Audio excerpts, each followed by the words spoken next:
तो आज हम लोग डिस्कस करेंगे एसएससी का जीके जीएस क्वेश्चन जो कि 2023 में एसएससी सीपीओ में जाके पूछे जा चुके हैं, तो उन लोगों को डिस्कस करेंगे। और ये मैं एक्स्ट्रा फैक्ट के साथ बताऊंगा, एक्स्ट्रा फैक्ट के साथ बताऊंगा, तो ये आप लोगों को बहुत ज़्यादा हेल्प करेंगे। आइए देखते हैं। फर्स्ट क्वेश्चन है कि दक्षिण भारत में कौन सा डैम स्थित है, साउथ इंडिया में कौन सा डैम स्थित है? तो वो है आपका मेहतर डैम। रिहान डैम फिर कहाँ पे है?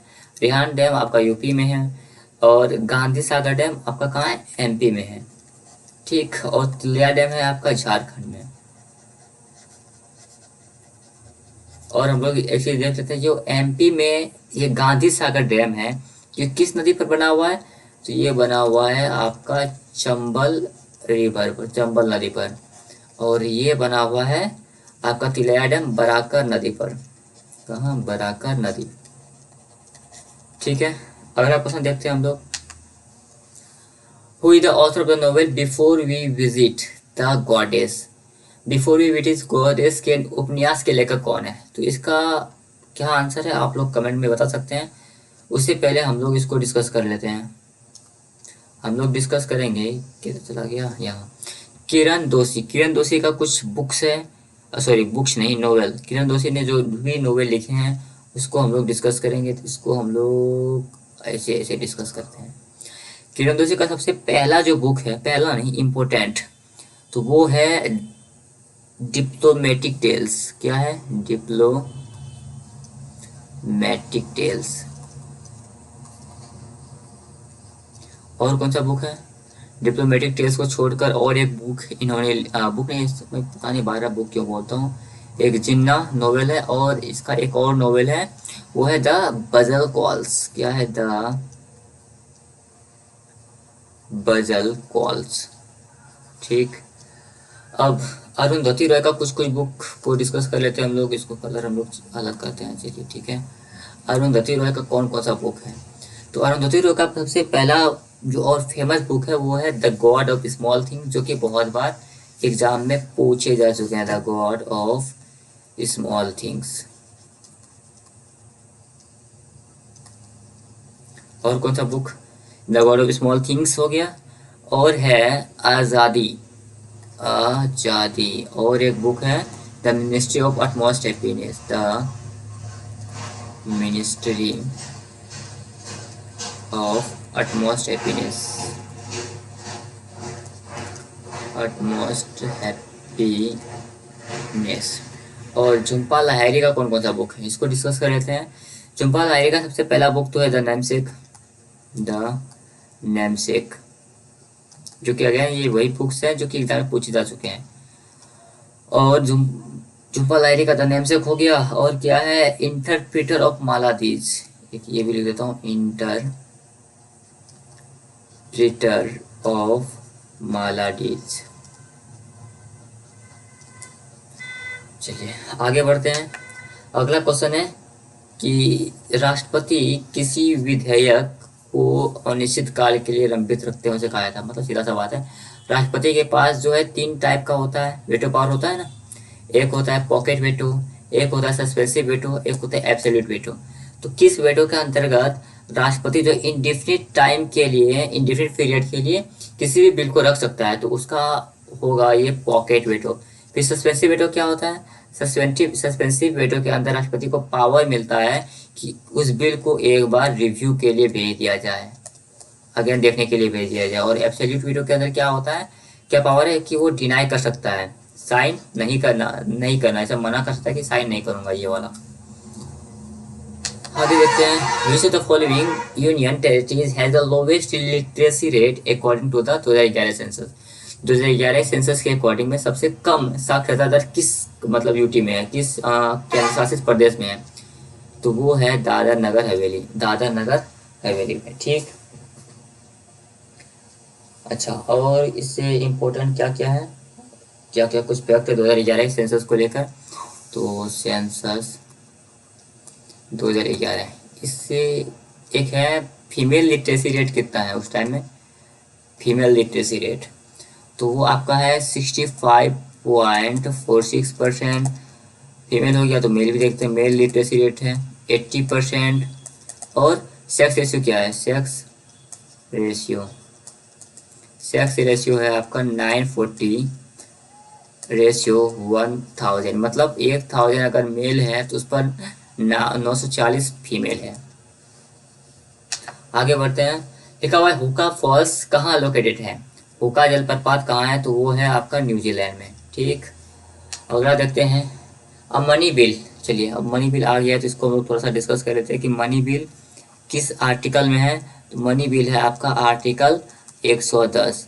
और दूसरा एक होता है ऑर्डिनरी बिल, होता है ऑर्डिनरी, एक होता है ऑर्डिनरी बिल जो कि है आपका आर्टिकल 107 में। अच्छा, बताता कौन है कि ये मनी बिल है या ऑर्डिनरी बिल है, तो वो है स्पीकर ऑफ लोकसभा। क्वेश्चन भी यही है कि constitution India presented to the president for assent has to endorse by certificate of the sign by him it money bill. ये बता रहा है कि मनी, कौन बताएगा कि ये मनी बिल है या ऑर्डिनरी बिल है, तो ये स्पीकर ऑफ लोकसभा बताते हैं।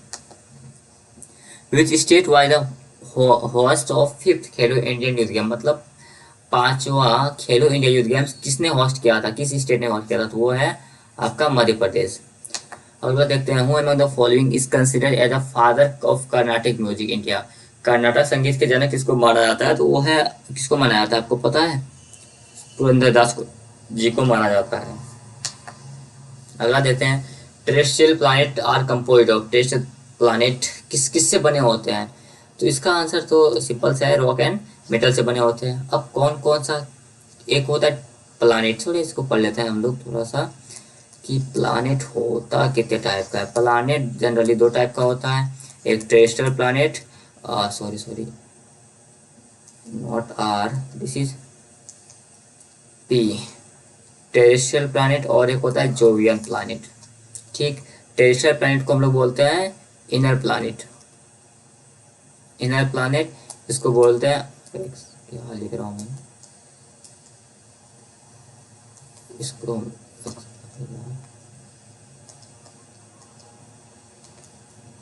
इसको बोलते हैं आउटर प्लैनेट। ठीक, अगर इनर प्लैनेट आपका रॉक्स एंड मिनरल से बना होता है तो ये फिर जोवियम प्लैनेट जो है ये किस किस से बना होता है, ये बना होता है हाइड्रोजन से और हीलियम से। और क्या क्या, हाँ, इन दोनों के इनर और आउटर के बीच में एक बेल्ट लगा होता है, एस्टेरॉइड बेल्ट, एस्टेरॉइड बेल्ट, जिसका इंग्लिश क्या होता है, क्षुद्र पेटी होता है। अच्छा, इसके अंदर कौन कौन सा आएगा, सबसे पहले तो आपका आएगा मरकरी। ठीक, उसके बाद आपका क्या आएगा, मरकरी के बाद वेनस, फिर अर्थ, उसके बाद मार्स, और यहाँ पे क्या क्या आएगा, जुपिटर, सैचर, यूरेनस, नेपच्यून, ये सब प्लैनेट इसके अंदर आएगा। बस आगे बढ़ते हैं। निम्नलिखित में से किसे पूंजीगत व्यय यानी कि कैपिटल एक्सपेंस माना जाता है। अच्छा, एक्सपेंस 2 टाइप का होता है, एक कैपिटल और एक होता है रेवेन्यू ना, हाँ बिल्कुल, एक्सपेंस 2 टाइप का होता है, एक होता है कैपिटल एक्सपेंस और एक होता है रेवेन्यू एक्सपेंस। अब रेवेन्यू एक्सपेंस किसको बोलते हैं, जहाँ पे हम लोगों का बस खर्च होता है, मतलब जहाँ से हम लोगों को फ्यूचर में पैसा आएगा नहीं, वहाँ से उसको रेवेन्यू एक्सपेंस मानते हैं। जैसे कि अगर हम सब्सिडी दे रहे हैं, गैस पे सब्सिडी मिलता है ना, तो इससे सरकार को वो पैसा वापस नहीं मिलेगा, इन द अदर फॉर्म मिलता है लेकिन सब्सिडी में नहीं मिलता है। अच्छा, स्कॉलरशिप हो गया,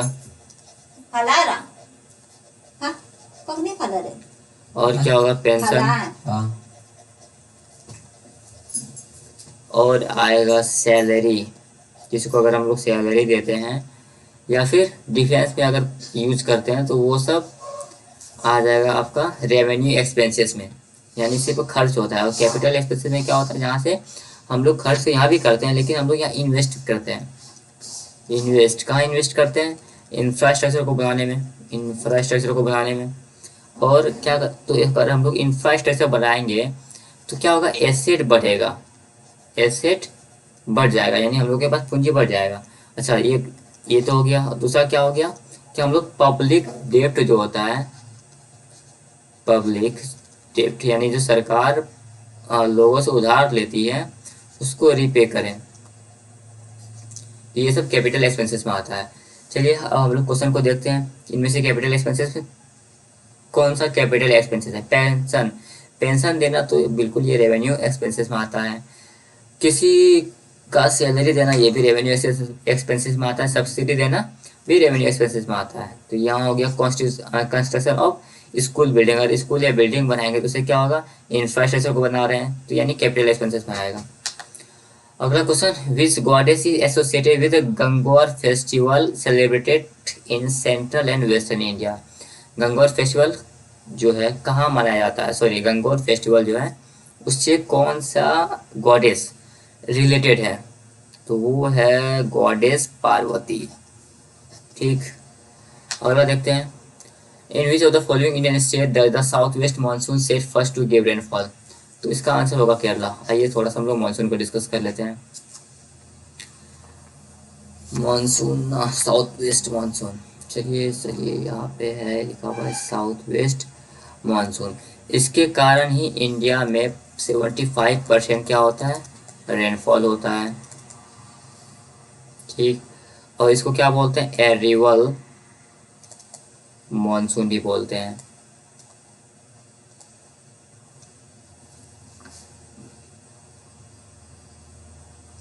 हो गया एरिवल मानसून। अब थोड़ा सा यहाँ पे इंडिया बना हुआ है। चलिए ठीक, इधर है आपका बे ऑफ बंगाल और इधर है आपका Arabian C.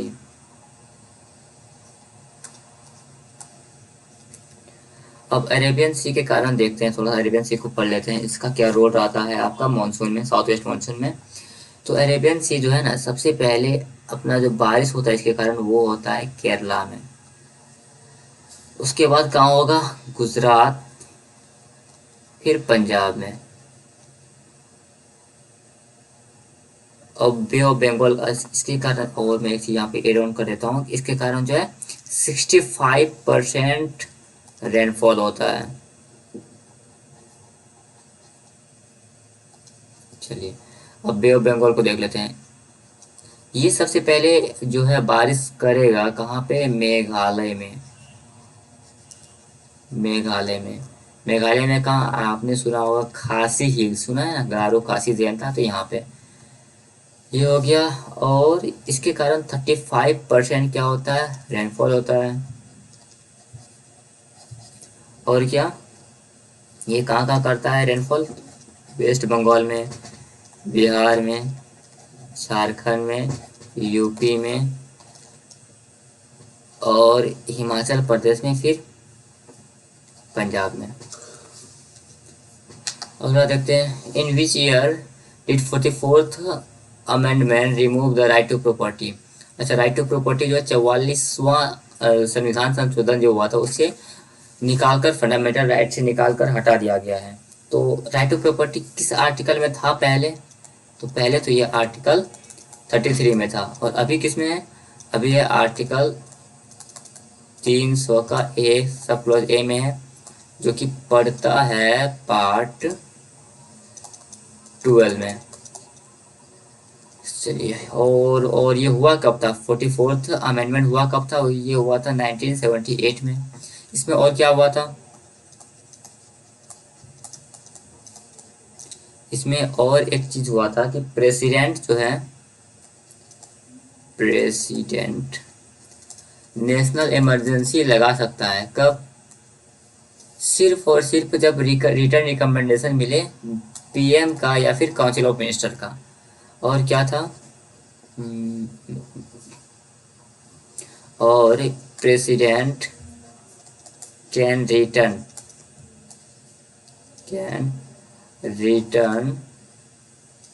Advice of council of minister. मतलब प्रेसिडेंट जो है काउंसिल ऑफ मिनिस्टर का एडवाइस को वापस कर सकता है। Advice of council of minister.